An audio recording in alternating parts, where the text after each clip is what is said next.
Bonjour tout le monde, je m'appelle Julie, je suis ukrainienne. Dans ma vie, j'adore faire beaucoup de bonnes choses et j'ai voulu avoir la possibilité de les partager avec vous. C'est pourquoi j'ai créé cette chaîne YouTube et pour ma première vidéo, j'ai décidé de choisir quelque chose de pas très difficile. C'est simplement la lecture parce que j'adore lire en français, surtout en français. J'ai choisi Le Petit Prince. Mais je ne sais pas combien de pages on va lire aujourd'hui et quel thème je vais choisir pour ma deuxième vidéo. Mais vous pouvez rester avec moi si vous voulez. Alors, on commence. Allez, on verbe. Je demande pardon aux enfants d'avoir dédié ce livre à une grande personne. J'ai une excuse sérieuse, cette grande personne est le meilleur ami que j'ai au monde. J'ai une autre excuse, cette grande personne peut tout comprendre, même les livres pour enfants. J'ai une troisième excuse, cette grande personne habite la France où il a faim et froid. Elle a bien besoin d'être consolée. Si toutes ces excuses ne suffisent pas, je veux bien dédier ce livre à l'enfant qu'a été autrefois cette grande personne. Toutes les grandes personnes ont d'abord été des enfants, mais peu d'entre elles s'en souviennent. Je corrige donc ma dédicace. À Léon Verte, quand il était petit garçon. Premier chapitre. Lorsque j'avais 16 ans, j'ai vu une fois une magnifique image dans un livre sur la forêt vierge qui s'appelait Histoire vécue. Ça représentait un serpent bois qui avalait un fauve. Voilà la copie du dessin. On disait dans le livre, les serpents bois avalent leur proie tout entière, sans la mâcher. Ensuite, ils ne peuvent plus bouger et ils dorment pendant les 6 mois de leur digestion. J'ai alors beaucoup réfléchi sur les aventures de la jungle et à mon tour, j'ai réussi avec un crayon de couleur à tracer mon premier dessin. Mon dessin numéro 1. Il était comme ça. J'ai montré mon chef-d'œuvre aux grandes personnes et je leur ai demandé si mon dessin leur faisait peur. Elles m'ont répondu. Pourquoi un chapeau ferait-il peur? Mon dessin ne représentait pas un chapeau. Il représentait un serpent bois qui digérait un éléphant. J'ai alors dessiné l'intérieur du serpent bois afin que les grandes personnes puissent comprendre. Elles ont toujours besoin d'explications. Mon dessin numéro 2 était comme ça. Les grandes personnes m'ont conseillé de laisser de côté les dessins de serpents bois ouverts ou fermés et de m'intéresser plutôt à la géographie, à l'histoire, au calcul et à la grammaire. C'est ainsi que j'ai abandonné, à l'âge de 6 ans, une magnifique carrière de peintre. J'avais été découragée par l'insuccès de mon dessin numéro 1 et de mon dessin numéro 2. Les grandes personnes ne comprennent jamais rien toutes seules et c'est fatigant pour les enfants de toujours leur donner des explications. J'ai donc dû choisir un autre métier et j'ai appris à piloter des avions. J'ai volé un peu partout dans le monde et la géographie, c'est exact, m'a beaucoup servi. Je savais reconnaître du premier coup d'œil la Chine de l'Arizona. C'est très utile si l'on est égaré pendant la nuit. J'ai ainsi eu, au cours de ma vie, des tas de contacts avec des tas de gens sérieux. J'ai beaucoup vécu chez les grandes personnes. Je les ai vus de très près. Ça n'a pas trop amélioré mon opinion.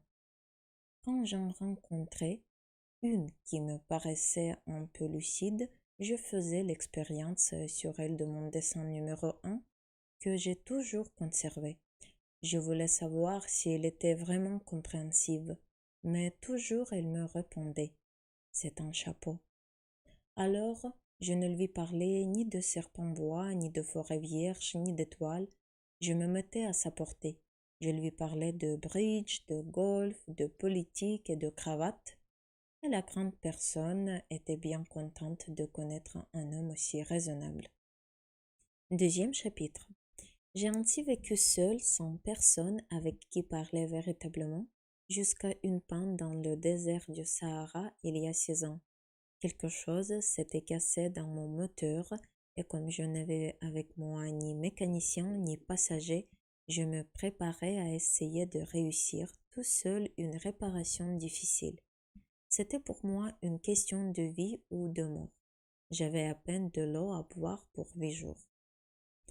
Le premier soir, je me suis donc endormie sur le sable à 1000 milles de toute terre habitée. J'étais bien plus isolée qu'un naufragé sur un radeau au milieu de l'océan. Alors, vous imaginez ma surprise au lever du jour quand une drôle de petite voix m'a réveillée. Elle disait: S'il vous plaît, dessine-moi un mouton. Dessine-moi un mouton. J'ai sauté sur mes pieds comme si j'avais été frappée par la foudre. J'ai bien frotté mes yeux, j'ai bien regardé et j'ai vu un petit bonhomme tout à fait extraordinaire qui me considérait gravement. Voilà le meilleur portrait que plus tard j'ai réussi à faire de lui. Mais mon dessin, bien sûr, est beaucoup moins ravissant que le modèle. Ce n'est pas ma faute. J'avais été découragée dans ma carrière de peintre par les grandes personnes à l'âge de 6 ans et je n'avais rien appris à dessiner sauf les bois fermés et les bois ouverts. Je regardais donc cette apparition avec des yeux tout ronds d'étonnement. N'oubliez pas que je me trouvais à 1000 milles de toute région habitée. Or mon petit bonhomme ne me semblait ni égaré, ni mort de fatigue, ni mort de faim, ni mort de soif, ni mort de peur. Il n'avait en rien l'apparence d'un enfant perdu au milieu du désert, à 1000 milles de toute région habitée. Quand je réussis enfin à parler, je lui dis: Mais qu'est-ce que tu fais là? Et il me répéta alors tout doucement, comme une chose très sérieuse: S'il vous plaît, dessine-moi un mouton. Quand le mystère est trop impressionnant, on n'ose pas désobéir.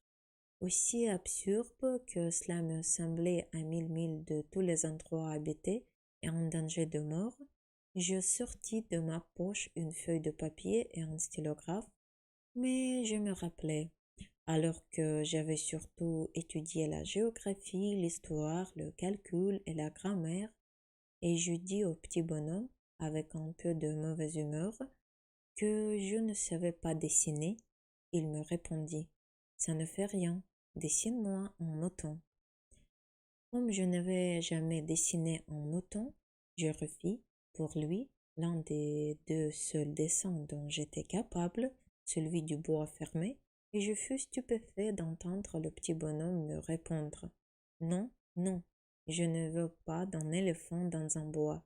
Un bois, c'est très dangereux, et un éléphant, c'est très encombrant. Chez moi, c'est tout petit. J'ai besoin d'un mouton. Dessine-moi un mouton. Alors j'ai dessiné.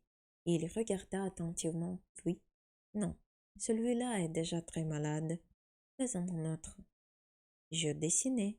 Mon ami sourit gentiment, avec indulgence. Tu vois bien, ce n'est pas un mouton, c'est un bélier. Il a des cornes. Je refis donc encore mon dessin, mais il fut refusé, comme les précédents. Celui-là est trop vieux. Je veux un mouton qui vive longtemps. Alors, faute de patience, comme j'avais hâte de commencer le démontage de mon moteur, je griffonnai ce dessin-ci et je lançai. Ça, c'est la caisse. Le mouton que tu veux est dedans. Mais je fus bien surpris de voir s'illuminer le visage de mon jeune juge. C'est tout à fait comme ça que je le voulais. Crois-tu qu'il faille beaucoup d'herbe à ce mouton? Pourquoi? Parce que chez moi c'est tout petit. Ça suffira sûrement. Je t'ai donné un tout petit mouton. Il pencha la tête vers le dessin. Pas si petit que ça. Tiens, il s'est endormi. Et c'est ainsi que je fis la connaissance du petit prince. Troisième chapitre.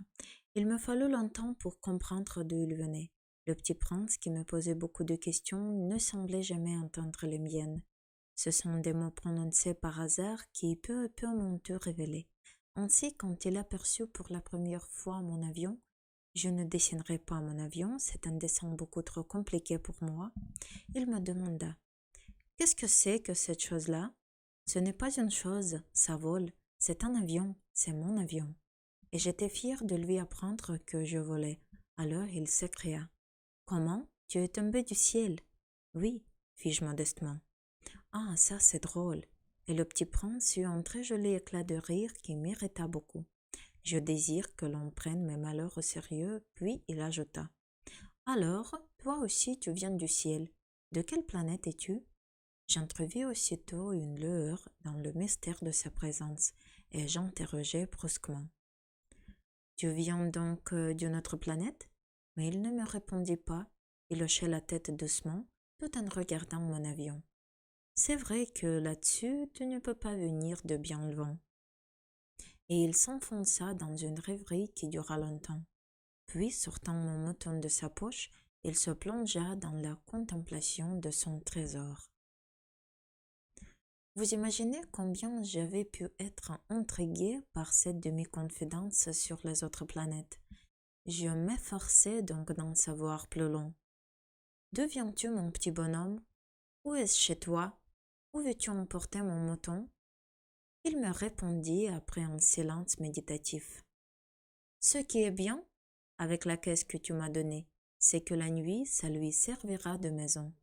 Bien sûr, et si tu es gentil, je te donnerai aussi une corde pour l'attacher pendant le jour, et un piquet. La proposition parut choquer le petit prince. L'attacher? Quelle drôle d'idée! Mais si tu ne l'attaches pas, il ira n'importe où, et il se perdra. Et mon ami eut un nouvel éclat de rire. Mais où veux-tu qu'il aille? N'importe où, droit devant lui. Alors le petit prince remarqua gravement. Ça ne fait rien. C'est tellement petit, chez moi. Et avec un peu de mélancolie peut-être, il ajouta. Droit devant soi, on ne peut pas aller bien loin. Ici, je veux finir, mais à vrai dire, je voudrais continuer parce que c'est un grand plaisir pour moi. J'espère que pour vous aussi. Donc, merci beaucoup pour votre attention. À bientôt.